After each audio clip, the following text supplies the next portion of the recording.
Hi everyone, welcome back to Shine Classes. First of all, good evening to everyone. शुभ संध्या आप सभी को, राधे राधे, जय श्री कृष्णा, राम राम। कैसे हैं दोस्तों? बढ़िया हैं?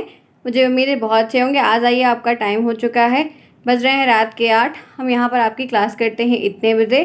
आप सभी प्लीज़ चैनल को सब्सक्राइब करिए और इस बार टेलीग्राम को ज्वाइन कर लिए ताकि आपकी कोई भी क्लास ना मिस हो और आप टाइम पर आएँ। आपकी ये जुलाई की क्लासेस जो भी थी वो हुई।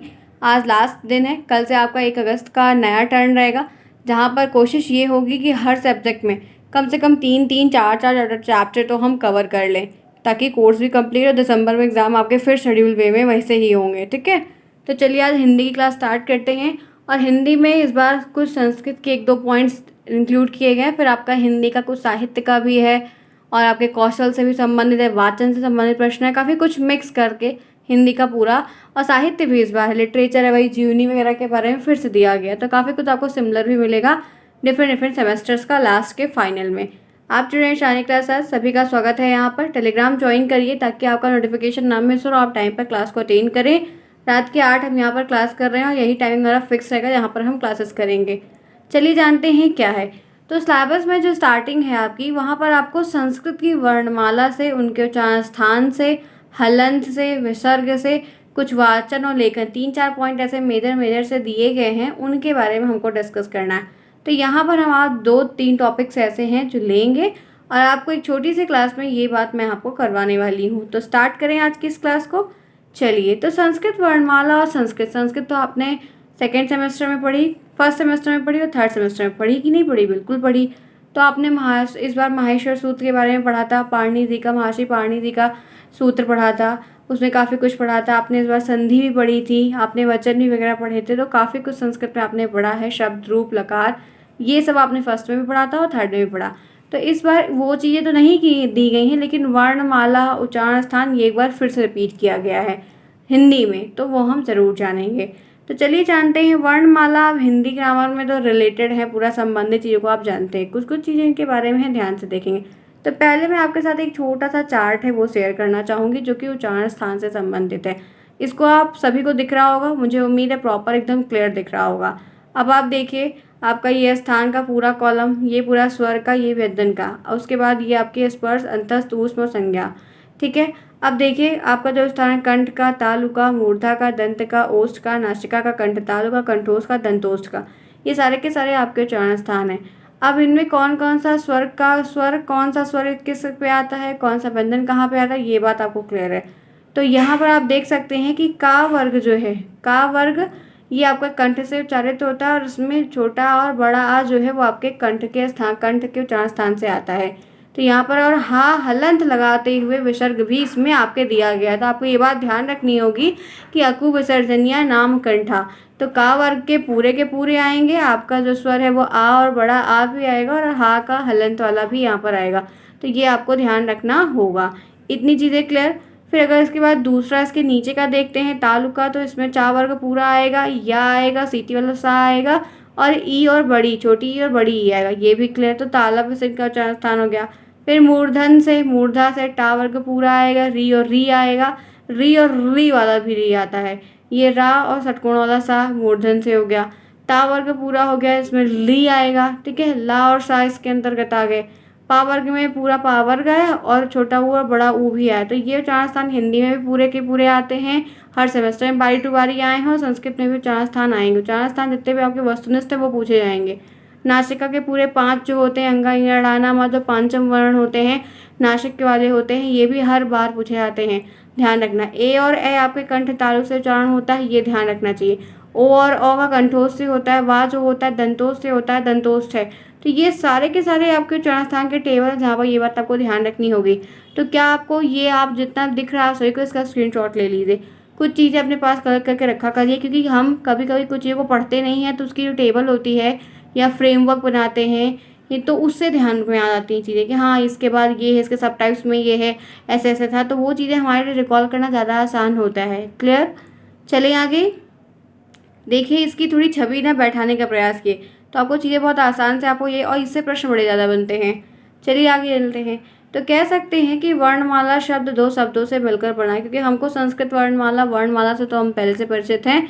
तो वर्णमाला हिंदी ग्रामर और संस्कृत ग्रामर दोनों बहुत सारा सिमिलर रहता है।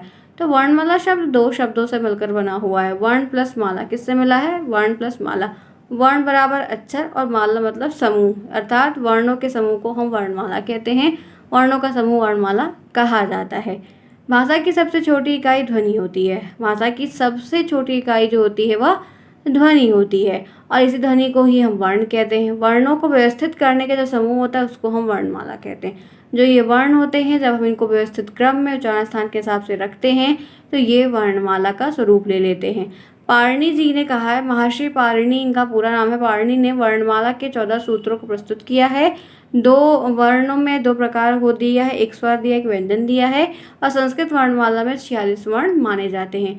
तो ये इनके अकॉर्डिंग है, और ये माहेश्वर सूत्र आपके सुपर टेट में आएगा। ये आप संस्कृत यूपी टेट का फॉर्म संस्कृत में जो बच्चे भरेंगे या संस्कृत लेंगे इंग्लिश के यहाँ पे, उनको ये चीज़ पहले से पढ़नी होगी, ठीक है। जब भी होगा तब भी आपको ये चीज़ करनी होगी जो बच्चे संस्कृत लेंगे।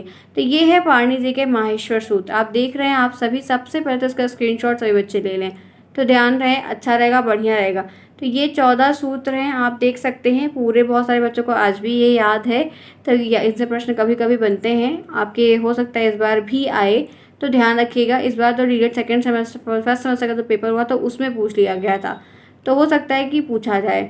तो यहाँ पे छोटा छोटा आ, छोटी ई, छोटा ऊड़ा, आ ई ऊड़ा, री ली का, ए ओ अंगा, ए ओ चा, हा य व र ट लड़ा, अंगा इया ड़ा नमा, ई भ ई झ भ ई, ढ भ ध श, ज ब ग ड द श, ख फ छ ट त, च ट त व, क प य श श र ह ल। ऐसे याद किया जाता है। काफ़ी टाइम बाद मैं भी बोल रही हूँ, लेकिन आप ऐसे कम से कम अगर डेली 2-3-4 बार बोल ले रहे हैं तो आपको धीरे धीरे करके याद हो जाता है, ठीक है। बहुत टफ नहीं, वेरी इजी है।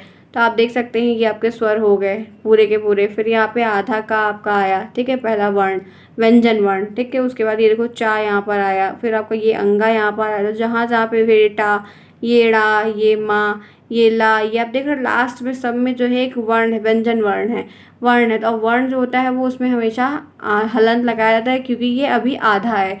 इसमें जब आ छिपा आ पूरा हो जाता है तो यहाँ से हलंत हट जाता है। तो उसी तरीके से, तो यहाँ तक बात समझ में आई।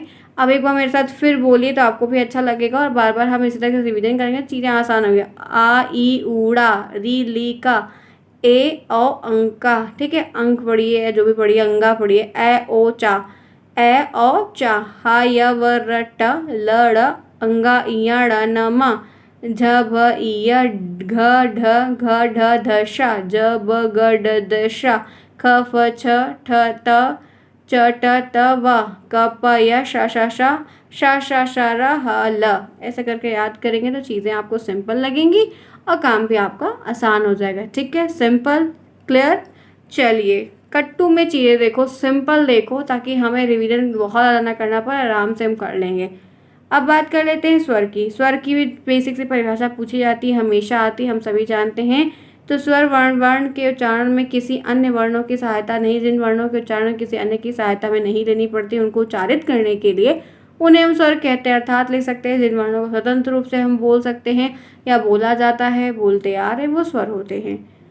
क्या होते हैं वो? हमारे सारे स्वर होते हैं। तो सामान्य स्वर और मिश्रित स्वर है। सामान्य स्वर में देखो छोटा आ, बड़ा, छोटी, बड़ी, छोटा उ और री। मिश्रित स्वर में ए ओ और री ली। तो ऐसे कई सारे हैं, तो आपको थोड़ी थोड़ी चीज़ें ध्यान रखनी होगी। सामान्य स्वर, मिश्रित स्वर, ये थोड़ा सा ध्यान रखना होगा, ठीक है। देखिए जैसे आपका ये एक मात्रिक है, हर्ष स्वर में आ जाएगा। आप जानते हैं स्वर के हर्ष स्वर, दीर्घ स्वर, प्लुत स्वर बुलाए जाते हैं, 3 होते हैं। तो ये एक मात्रिक स्वर है। ये द्विमात्रिक है, ये संयुक्त या मिश्रित भी कहे जाते हैं। तो संयुक्त स्वर कभी कभी पूछता है कि संयुक्त स्वर कितने होते हैं, उनकी संख्या 4 होती है, कौन कौन से होते हैं, वो आपको ध्यान रखना होगा। एक मात्रिक स्वर, द्विमात्रिक स्वर, ये आपको टेट के प्रश्नों में बहुविकल्पी जब आता है तो वहाँ पर हेल्प हो जाती है आपको। तो ये आपको थोड़ा सा ध्यान रखना होगा। कुछ चीज़ें ऐसी आप पढ़ते चलिए जो आपके टारगेट एग्जाम में भी आपको हेल्प करे। मेन एग्जाम तो वो क्वालिफाइंग करना है ना, और भी अच्छे नंबर से। चलिए आगे। जिन्होंने क्लास को अभी तक नहीं लाइक किया, फटाफट क्लास को लाइक कर दीजिए, क्योंकि आपके छोटे छोटे मोटिवेशन काफ़ी हेल्पफुल होते हैं। और कमेंट करना बिल्कुल भी ना भूलें, जितने भी बच्चे आते हैं, चाहे वो जब आ रहे हैं, अगर पंचुअलिटी बना रहे हैं, चीज़ें आप चाहते हैं कि जिस तरह से हमने मज़ेदार क्लासेस सेकेंड सेमेस्टर में की थी ना, अगर वो चाह रहे हैं आपकी आपके फोर्थ में भी हो, तो फ्रेंड्स इस बार फिर आपको भी अपनी तरफ से सपोर्ट करना होगा और आपको भी अपनी पंचुअलिटी मेनटेन करनी होगी, फिर आपको वो चीज़ करनी होगी, ठीक है। चलिए आइए बात कर लेते हैं व्यंजन की। तो व्यंजन में है कि व्यंजन वो स्वरों की सहायता से उच्चारण, जिन वर्णों का उच्चारण करते समय हमें स्वर की सहायता लेनी पड़ती है, हम उनके बिना इनका उच्चारण नहीं कर सकते हैं, नहीं संभव है, तो वो व्यंजन कहलाते हैं। इनकी कुल संख्या 33 होती है। का वर्ग में आप देख सकते हैं स्पर्श वर्ण का से माँ तक होते हैं, टोटल इनकी संख्या 25 होती है। का वर्ग में क ख ग घ अंगा, चा वर्ग में च छ ज झ इया, टा वर्ग में ट ठ ड ढ आड़ा, ता वर्ग में त थ द ध ना, पा वर्ग में प फ ब भ मा। तो ये आपके यहाँ से यहाँ तक के होते हैं, जो कि इम्पोर्टेंट बहुत हैं। आइए बढ़ते हैं इसी के साथ आगे देखते हैं। अंतस्थ की बात कर ले, यारा लावा होता है, उष की बात करते हैं, शाखा शाहा होता है। तो ये दो चीज़ें आपको बीच में ध्यान रखनी होगी। विशेष में थोड़ा सा पॉइंट ये है कि इनके अतिरिक्त आपका अनुस्वार ही है, इसका सिंबल आपको चिन्ह याद होना चाहिए। अनुनासिक का चंद्रबिंदु लगा के वो ध्यान रखना है। उपध्मानी नाम ओष्ठा भी कभी कभी होता है, जो आपको आता है कभी कभी। जीवा मूली और विसर्ग, विसर्ग का आपको ध्यान रखना होगा, इनको हम अयोगवाह भी कहते हैं। मैंने एक छोटी सी इमेज भी इंक्लूड की हुई है, आप अनुस्वार को इस तरह चंद्र अनुनासिक ये, विसर्गीय, जीवा मूली में का और खा, और उपध्मानी नाम में पा और फा आता है। तो ये थोड़ा सा ध्यान रखना होगा, ठीक है। आगे बढ़िए, चलिए बात कर लेते हैं संयुक्त व्यंजन की। तो दो या दो से अधिक व्यंजन अक्षरों के से मिलकर अक्षरों को संयुक्त व्यंजन कहते हैं। मतलब देखिए, व्यंजन के प्रकार और संयुक्त व्यंजन, मतलब कहिए कि पूरे व्यंजन के प्रकार आपके क्या दी हूँ, तो ऐसा आपकी बार कुछ नहीं दिया है कि मैं आपको पूरे व्यंजन के प्रकार बताऊँ और स्वर के, ये सब बहुत बार बताया है, बहुत बार आपने पढ़ा है। तो वही चीज़ें इस बार बताऊँगी जो आपके सिलेबस में पूरी मेंशन है और जो दी गई है, जिनकी डिटेल पढ़नी है या आनी है या हमको रिवीजन करना है लिखने के लिए, ठीक है। तो दो या दो से अधिक व्यंजन अक्षरों से मिलकर बने अक्षर को हम संयुक्त व्यंजन कहते हैं। जैसे छ, त्र, ज्ञ। तो छ जो है वह आधा का आधा, शा, ता आधा ता और रा, ज और इया से मिलकर बना हुआ है। छत्र, ज्ञ और श्री, ये चार होते हैं, जो कि हमें कभी कभी ऑब्जेक्टिव में इस तरह लिखने को बनता है कि किस तरह से इनकी संधि हुई, किससे किन दो वर्णों के मेल से ये बने हुए। तो वो चीज़ हमसे पूछी जाती है, जो कि आपने प्रश्न में खुद ही अनुभव किया होगा, किया है ना। ये सारी चीज़ें हैं। देखिए फ्रेंड्स, ये हिंदी की क्लास है, हिंदी भी इंपॉर्टेंट है, जीवनी वगैरह काफ़ी बढ़िया है। तो सब कुछ वो भी साथ साथ जो सारे सब्जेक्ट लेके चल रहे हैं, तो इसको भी लेके चलते हैं। क्लियर, मुझे उम्मीद है प्रॉब्लम नहीं होगी। और आप लोग की भी दो दो तीन तीन क्लास मैं आपकी भी करूँगी, जल्दी ही करूँगी, ठीक है। अगस्त के महीने में अभी आपकी, जैसे आपके जो जूनियर्स उनकी 2 क्लास कर रही, तो आपकी भी मैं 2 क्लास शेड्यूल करूँगी। लेकिन ध्यान से रहे, एक टाइम आपसे मुझे कमेंट बॉक्स में ज़रूर बताइएगा कि वो टाइम क्या रखा जाए। 8 से 8:30, फिर 8:30 से 9 कुछ ऐसा रख सकते हैं, या तो एक क्लास 7 PM पे भी रख सकते हैं, एक क्लास 8 एक क्लास 7 से 8, एक क्लास 8 से। इस तरीके से आपकी आधे आधे घंटे की क्लास शेड्यूल करना चाहती हूँ, ताकि आपका कोर्स भी अच्छे से चलता रहे, ठीक है। तो आप लोग एक बार जो है अपना खुद डिस्कस करके मुझे कमेंट बॉक्स में बता दीजिएगा। चलिए, आप देख सकते हैं अलग अलग यहाँ पर संयुक्त व्यंजन अक्षर हैं जो बनाए गए हैं। चलिए आइए वर्णों के उच्चारण स्थान की बात कर लेते हैं। जो मैंने आपसे ऊपर एक आपको कॉलम का चार्ट दिखाया, उसका सूत्र वगैरह है, वो सूत्र हमें संस्कृत में याद करने को मिलता है, लेकिन हम उन सूत्र के बेस पे हिंदी में भी अपना काम चला लेते हैं, संस्कृत में तो चला मतलब हो ही जाता है। अब देखिए, उच्चारण स्थान क्या होते हैं। मुख के जिस भाग से, मुख के जिस भाग से अक्षर का उच्चारण किया जाता है, उसको हम उस अक्षर का उच्चारण स्थान कहते हैं। मुख का जो जो भी भाग, यहाँ पर कई सारे भाग हैं, वहाँ से हम जो उच्चारण कर रहे हैं वो उच्चारण स्थान कहलाता है। जैसे कंठ का है, तो इसका जो सूत्र है, जो हमें पढ़ना है, याद करना है मल्टीपल टाइम, वो है अकु विसर्जन या नाम कंठा। तो कंठ में आ, क, ख, ग, अंगा, जो कि ऊपर मैंने बताया, और हा भी था। फिर तालु की बात करते हैं, तो ईचु ऐसा नाम तालु, ताला पे व्यंजन है ई, छ, छ, झ, झ, इया और या और शा। मूर्धा की बात करते हैं, रीटु रसा नाम मूर्धा, अकु विसर्जनीय नाम कंठा, ईचु ऐसा नाम तालु, रीटु रसा नाम मूर्धा। तो री, ट, ठ, ड, ढ, आड़ा और रा और पा, ये पूरा आ जाएगा। दंता की बात करते हैं, तो यहाँ पर लीतु दशा नाम दंता, तो यहाँ पर दंते में ली, त, थ, द, ध, न, ला और शा। ओष्ठ में उपधमानी नाम ओष्ठा, ऊ, प, फ, ब, भ, म और उपधमानी नाम, जिसमें का और खा आया हुआ था। उसके बाद छठा है अंगा, इया, डा, ना, मा। तो यहाँ पर ये नासिक व्यंजन होते हैं, तो ये 5 हो गए। कंठ तालों में क्या होता है, एदतो कंठ तालु, जिसमें ए और ए आता है। कंठोस्था में क्या होता है, अवदतो कंठोष्टम, तो अ और ओ आता है, ओ और ओ आता है। वकारो दंतोस्था में सिर्फ वा आता है। और जीवा मूली, जीवा मूलम, नासिका में का और खा आता है। तो इस तरीके से आपको ये ध्यान रखना आवश्यक है। क्लियर, आगे बढ़ें फ्रेंड्स। क्लास अच्छी लगी तो पक्का कमेंट करना बिल्कुल नहीं भूलेगा, क्योंकि छोटी छोटी चीज़ें बड़ी खुशियाँ देती है, और फिर मैं एनर्जी रहती कि नहीं करते हैं, 10 बच्चों के लिए, 15 बच्चों के लिए मेहनत करते हैं, ठीक है। अब बात कर लेते हैं, उसमें हलंत भी दिया गया है आपके सिलेबस में, आप देखेंगे तो हलंत भी है। हलंत क्या होता है, हलंत किसे कहते हैं, आप क्या समझते हैं। तो हिंदी और संस्कृत भाषा में प्रयुक्त ऐसे चिन्ह जो वर्णमाला के व्यंजन वर्णों के नीचे तिरछी रेखा के रूप में लगाए जाते हैं उन्हें हम हलंत कहते हैं। बहुत सिंपल सी और सस्ती टिकाऊ मैंने ये परिभाषा ली है जो आप लिख सकते हो, बढ़िया याद कर सकते हैं। जैसे बालक है तो बालक को तोड़ो तो बा के नी बा आप जानते हैं कि हर वर्ड में आ छिपा होता है, तो अगर हम हलंत लगाते हैं इसका मतलब वो आधा बा है। तो यहाँ पर देखो बा के नीचे हलंत लगा है यानी कि वो आधा है। फिर बढ़िया की मात्रा लगी है तो बढ़िया की मात्रा का मतलब है कि एक उसमें बड़ा स्वर है तो पूरा वैसा लिख दो। फिर ला है, ला में भी आधा आ छिपा है। का है, का में भी आधा आ छिपा है। तो जब हम तोड़ रहे हैं तो देखो हम 3 हलंत का प्रयोग कर रहे हैं। एक हम बा के नीचे लगाए, एक हम ला के नीचे लगाए, एक हम का के नीचे। तो हर व्यंजन वर्ण के में छोटा आ जो स्वर होता है निहित होता है, तो उसको तोड़ने के लिए, उसको अलग करके निकालने के लिए वहाँ पर हम हलंत लगाते हैं। गोपी लिखा है तो गा में फिर ओ की मात्रा का स्वर तो ओ पूरा हो गया। पा है फिर ई जो है वो निकल गई। बड़ी ई थी तो बड़ी ई हो गई। फिर विदश है तो वाह है, वाह निकला, ई निकली, दा निकला, वाह निकला, शा निकला। तो इस तरीके से हम जो है हमेशा इसको नीचे की तरफ तिरछी लगाते हैं। क्लियर? आगे बढ़िए। अब इनसे संबंधित कुछ नियम है वो जान लेते हैं। हलंत से संबंधित कुछ नियम है। पहला नियम ये है कि जब किसी शब्द में मान प्रत्यय लगता है, कोई भी शब्द है, प्रत्यय उपसर्ग आप जानते हैं, जब किसी शब्द में मान प्रत्यय लगता है तो प्राय शब्द के अंत में लगने वाला जो व्यंजन है वो हलंत के रूप में आता है। जैसे बुद्धिमान, तो अब देखो यहाँ पर लगा श्रीमान, आयुष्मान, तो यहाँ पर हमेशा आप में जो है हलंत का प्रयोग हुआ है। दूसरा है जब किसी धातु में मान प्रत्यय का प्रयोग हो तब हलंत का प्रयोग नहीं होता है। जब किसी धातु में, शब्द में होगा तब तो किया जाएगा, लेकिन किसी धातु में अगर होगा तो नहीं। जैसे विराजमान, यजमान, विद्यमान, वर्तमान, तो ये धातु शब्द से बनने वाले शब्द हैं, धातु से हैं, इसलिए से मान का प्रयोग नहीं किया गया। ध्यान रखो, बहुत क्लियर बता रही हूँ, साथ साथ दोनों इसीलिए लिया। आगे चलिए तीसरा, जिन शब्दों में चित्त, विद, वान प्रत्ययों का प्रयोग किया जाता है उनके अंत में हम इनका प्रयोग करते हैं। जैसे चित्त बनाकर किंचित, तो कदाचित, विद में भाषाविद, शास्त्रविद, वान में गुणवान, भाग्यवान, रूपवान, तो ये सब क्या है? ये चित्त, विद और वान ऐसे प्रत्यय शब्द से बने हुए शब्द हैं जहाँ पर हम इनका हलंत नीचे लगाकर प्रयोग करते हैं। नेक्स्ट देखिए, जिन शब्दों में सात प्रत्यय लगाकर बना है उनमें हम जरूर यूज़ करते थे आत्मसात, भूमिसात, ठीक है। तो इस तरीके से आपको कुछ कुछ चीज़ें ध्यान रखनी होगी। 4 मैंने आपको नियम भी बता दिए। मेरा मोटो रहता है फ्रेंड्स कि कम टाइम में ज़्यादा चीज़ बताओ, क्योंकि समय मेरे लिए भी बहुत बहुमूल्य है और आपके लिए भी। तो मैं कम समय में ज़्यादा देना प्रेफर करती हूँ। छोटी छोटी क्लासेस एक दिन के लिए इनफ होती है, उतना आप पढ़िए। डेली हो वो ज़रूरी है और गैपिंग ना हो। और कोर्स जो है ना एग्ज़ाम के 3 दिन पहले ख़त्म होना फिर टीचर का फेलियर कहलाता है, क्योंकि फिर बच्चे को कुछ आता नहीं है, आप चाहे जो कर लो अपने लिए। इसलिए मैं चाहूँगी अगर मैं पढ़ा रही हूँ, चीज़ें कर रही हूँ, नहीं किया था 3rd में तो फिर क्लियरली बोला नहीं हो, लेकिन 4th में जो चीज़ें हो रही फिर उसको करवा रही हूँ, करवाऊँगी, तो आपको अपनी पंक्चुअलिटी मेंटेन करनी होगी, ठीक है, तभी मज़ा आएगा। आगे बात कर लेते हैं विसर्ग की। विसर्ग क्या होता है, क्या समझते हैं आप? तो विसर्ग संस्कृत शब्द है। विसर्ग जो है वो एक संस्कृत का शब्द है जिसका अर्थ होता है विस्तार या बाहरी ध्वनि। यह शब्द संस्कृत व्याकरण में प्रयुक्त होता है और विभिन्न भाषाओं में लिपि व्यवस्थाओं में भी प्रयोग किया जाता है।